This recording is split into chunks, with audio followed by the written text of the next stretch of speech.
My name is Paul Marsten. I work with RESPEC, and we were in charge of completing the total maximum daily load studies for lakes and streams in the Mississippi River-Brainerd watershed. In this presentation, I will be reviewing the lake TMDLs that were completed for the South Management Zone in the Mississippi River-Brainerd watershed. Thank you for taking the time to listen to this presentation. Typically, these are given in person, so hopefully we're still able to convey the information effectively to you through this approach. I'm going to start the presentation by providing a watershed overview for the Mississippi River-Brainerd watershed as a whole. Then we're going to focus in on the management zone of concern and the impaired lakes that are located there. I'm then going to provide a high-level overview of the BATA model and how it was used to develop the total maximum daily loads for each of these lakes. And then we will look more closely at each of the lakes and review the draft allocation tables for the TMDL, the load reductions necessary to meet the water quality standards, and where those reductions may come from, as well as the RAPS restoration strategies. The Mississippi River-Brainerd watershed was separated into 3 separate management zones during the RAPS process, which helped guide the prioritization efforts for restoration and protection strategies. The 3 management zones that make up the Mississippi River-Brainerd watershed include the North, the Central, and the South management zones. These were separated based upon geographic area, common land use cover, and similar pollutant sources. Across the Mississippi River-Brainerd watershed, there is a total of 18 impaired lakes for nutrients. And in total, 11 of those have TMDL studies completed, which include Gun, Fleming, Elm, Ripple, Crowing, CB, Fawn, Lower Mission, Trace, Big Swan, and Moose. There were 7 impaired lakes for nutrients that did not have TMDL studies completed. To determine if a lake is impaired is based on the MPCA standard. And these standards vary across the state dependent upon the ecoregion that the lake is located in. In the Mississippi River-Brainerd watershed is located in 2 ecoregions, with the southern portion located in the north central hardwood forests ecoregion. On the map, that's denoted by the thick gray line that kind of starts up in the north, comes down south near Long Prairie, and then heads east. And so lakes in the north central hardwood forests are held to the water quality standards for that ecoregion, which is for deep lakes, 40 parts per billion, and for shallow lakes, 60 parts per billion. Much of the watershed is located in the northern lakes and forests ecoregion. And for this ecoregion, there's no separate standard for shallow lakes. It is just the 30 parts per billion for phosphorus for all lakes. Focusing on the South Management Zone, there are a total of 3 lakes that are impaired for excess nutrients, and that includes Trace, Big Swan, and Moose. And these 3 lakes are all located in the north central hardwood forest ecoregion, which has a standard for deep lakes for total phosphorus of 40 parts per billion and has a separate shallow lakes standard of 60 parts per billion, which the Big Swan and Moose lakes are considered deep lakes, and Trace Lake is the only one here that is going to be held to that separate shallow lakes standard. Before I review each individual TMDL lake in this management district, I want to provide a high-level overview of the BATA model that is used to develop these load allocation tables and the final reductions necessary to meet the water quality standard. So the first step in developing a bathtub model is modeling the current conditions of the lake. And that is done by entering the various pollutants and pollutant sources that are entering a lake. So that is tributaries and lakeshed runoff, which it comes from the calibrated HSPF model outputs. Septic systems, which we have an approach to estimate the load coming from that. Point sources, if there are any, and atmospheric deposition. Once the loads are entered into the model, you calibrate the model to represent and match the observed water quality that was collected by either the MPCA or local government units. This is where you determine if there is internal loading occurring, and this is done by what we call a mass balance analysis, and also using professional judgment based upon lake characteristics, observed water quality, depth and temp DO profiles to determine if there's likely anoxic conditions at the base, if there's mixing, and together use that approach to determine if there likely is internal loading. And finally, you run calibration and add calibration factors to match the model so that it simulates the observed water quality data for TP, chlorophyll A, and Secchi depth. Once you have a calibrated existing conditions model, that is the current load allocation. From there, you can determine what reductions are necessary to meet the water quality standards. And so you reduce the inputting loads, incoming loads, largely tributaries and lakeshed runoff, until you reach that water quality standard. In addition, you add a 10% for a margin of safety to ensure that through these reductions you are able to achieve that water quality standard.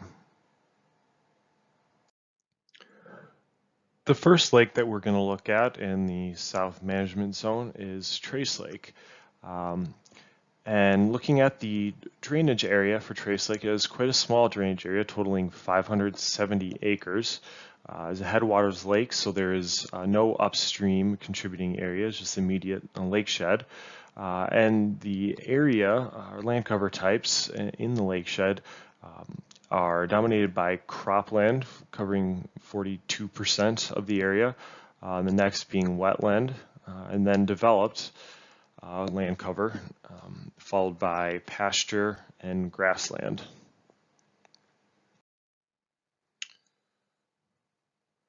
So looking at where the total phosphorus load is coming from, we can look at the source load based on the HSPF model that is calibrated.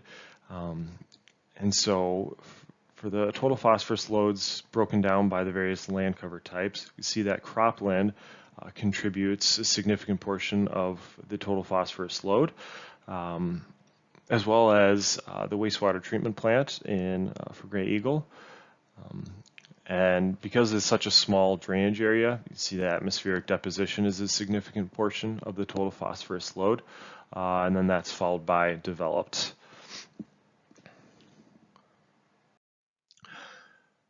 This is the Trace Lake draft total maximum daily load allocation table.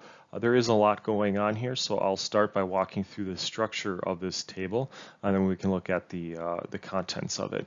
So to start, on the far left, that column shows the different sources, the way that we break out the phosphorus loads.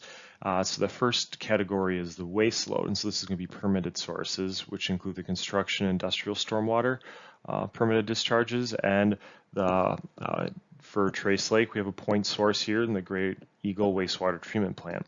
And then below that, the general load, this includes lakeshed, any tributaries if there are any, internal loading, septic system loading, as well as the atmospheric deposition.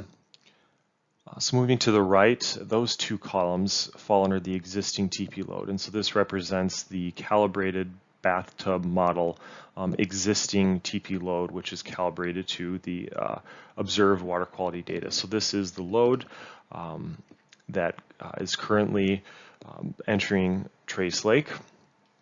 The two columns to the right of that are the allowable TP load. So this is the load that is needed to be achieved to meet the water quality standards, in addition to that margin of safety of 10%.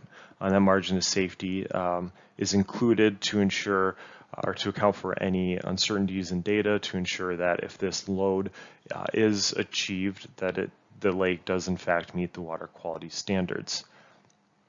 And then the final two columns to the right are the load reductions, the difference between the existing load and the allowable load. And so these are the load reductions for each of the sources that are needed to achieve the water quality standard. So looking at the various sources for Trace Lake, we start in the waste load category. The construction industrial stormwater load is a general load that's applied based on county averages of permits that are issued for construction industrial stormwater runoff. And so there's no reductions called for there. For Trace Lake, there is a wastewater treatment plant that discharges for Gray Eagle into Trace Lake. This table shows a 50% reduction, but in reality, as the table notes below, is that these are currently met given the current TP effluent limit. Those were changed throughout the timeline of the TMDL, and so moving forward with the existing TP effluent limit, that reduction is met. There's no changes or updates that need to be made. Moving into the general load allocation, starting with the lake shed, this contributes outside of the wastewater treatment plant the most TP load to it, and that requires a 59% reduction to meet the water quality or necessary reductions to meet the water quality standard for the lake. Internal loading is going to require a 41% reduction. Septic's 100% reduction, and that's an assumption that's made in every lake with the total maximum daily load study completed. And in total, the total load reduction needed for Trace Lake to meet the water quality standard is 46%.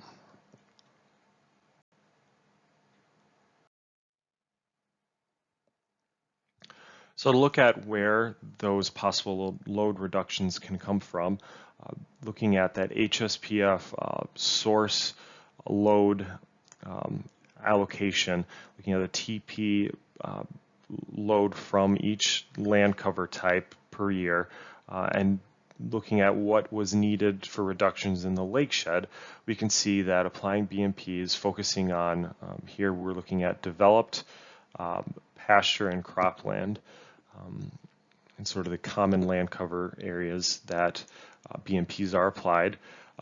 A reduction in those land cover types of 65, almost 66% is needed to achieve that lake shed reduction that was called for in the load allocation table.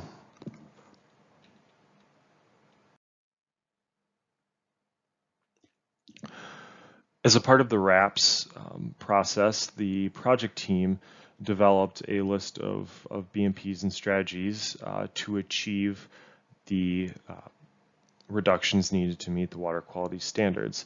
For Trace Lake, these include nutrient management in cropland areas, urban stormwater runoff control to reduce the phosphorus runoff and stormwater reaching the lake, lakeshore stabilization practices, as well as public outreach to educate landowners in the area and how they're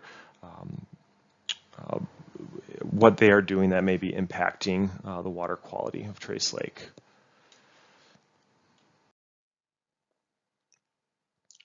The next lake we are looking at is downstream of Trace and is a Big Swan Lake. This is quite a bit larger of a drainage area, which includes multiple tributaries as well as a larger lake shed area for a total of over 20,000 acres. Of that land, majority of it is cropland, 30% of it, and over 6,000 acres is going to be cropland. That's followed by forest, and then grassland, wetland, pasture, and developed land cover types. So using the HSPF model and looking at the loads that come from those land cover types in this drainage area, we see that cropland is contributing a significant portion of the total phosphorus load to Big Swan Lake. Here it's roughly 61% of the total phosphorus load is reaching or is originating from cropland.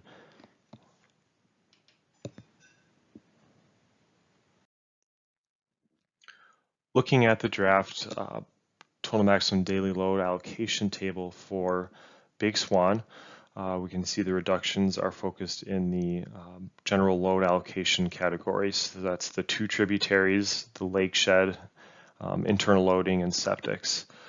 So looking all the way over to the far right column, we can see that to achieve the necessary load reductions to meet water quality standards for Big Swan Lake needs to be a 52% reduction in total phosphorus from tributary 555, a 55% reduction in total phosphorus from tributary 561.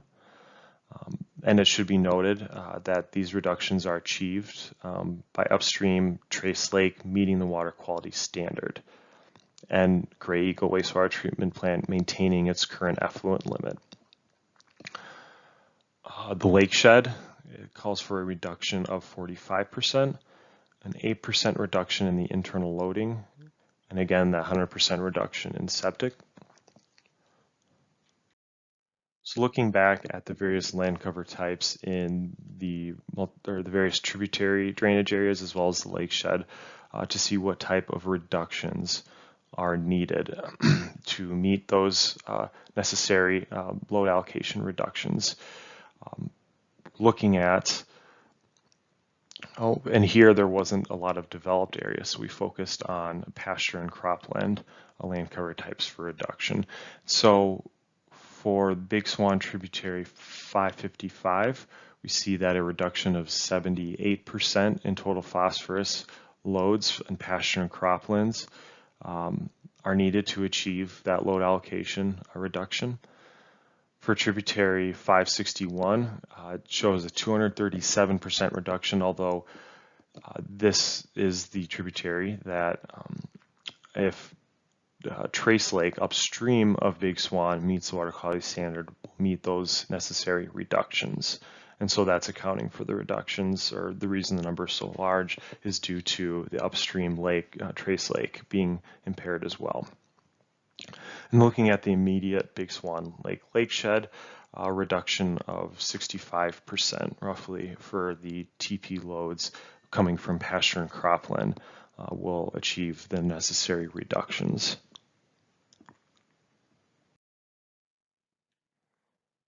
And the restoration strategies identified in the RAPS process include nutrient management on cropland to reduce the nutrient loads coming from cropland areas, septic system improvements, lakeshore stabilization, as well as field buffers and cover crops on the east end of the lake, the near forest cut down to reduce sediment contributions there.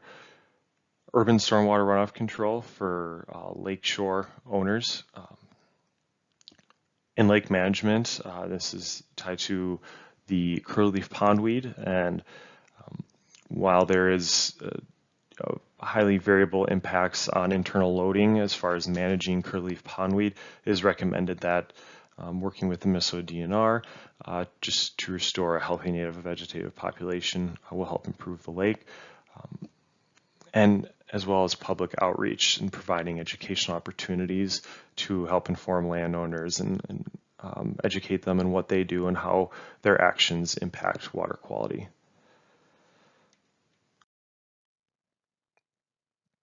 And the final lake that we're looking at for the South Management Zone is Moose Lake. Moose Lake is located just east of Trace and Big Swan. It is a headwater lake as well and has a relatively small drainage area, a total of just under 1,000 acres. The area land cover in this drainage area is largely forest, as well as grassland, followed by cropland, pasture, wetland, and developed.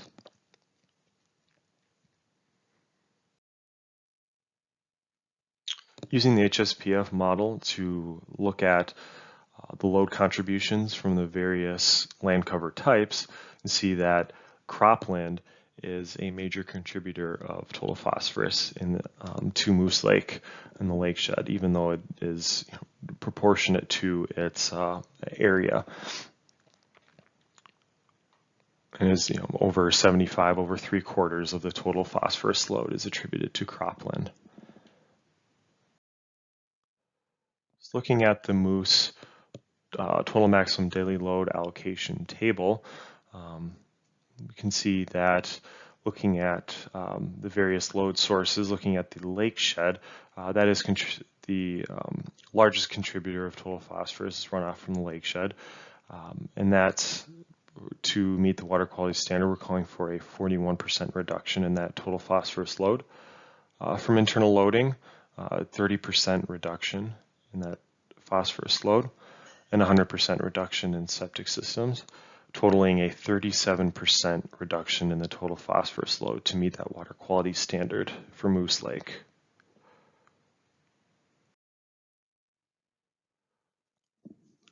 And looking back and what this means as far as the various land cover types and looking at the HSPF loads coming from those land covers and what reductions are needed to meet that lake shed load reduction, we can see that by applying BMPs for developed land use or land cover types, pasture and cropland, we require a roughly 68% reduction in total phosphorus from these land cover types to achieve that lake shed total reduction.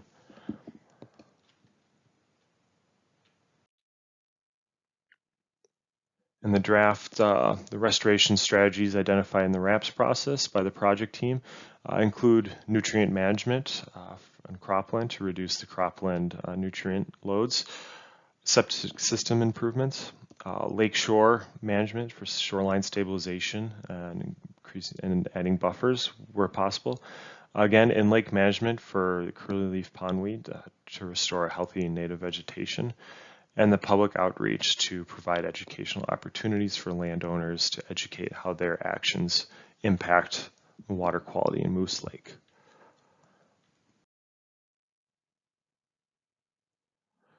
So that covers the 3 lakes with completed total maximum daily load studies in the south management zone of the Mississippi River-Brainerd watershed. If you have questions, you can reach out to anyone on this list, as well as the MPCA. They're including contact information as a part of delivering this presentation. And I want to say thank you for taking the time to listen to this presentation. Hopefully the information was useful, easy to follow. It's just a little different given the circumstances, not being able to conduct this presentation in person, but hopefully we are still able to convey useful information for you, and hope everything and everyone is staying safe and healthy in these interesting times, and we're able to get back to some semblance of normalcy in the near future. Again, thank you for your time.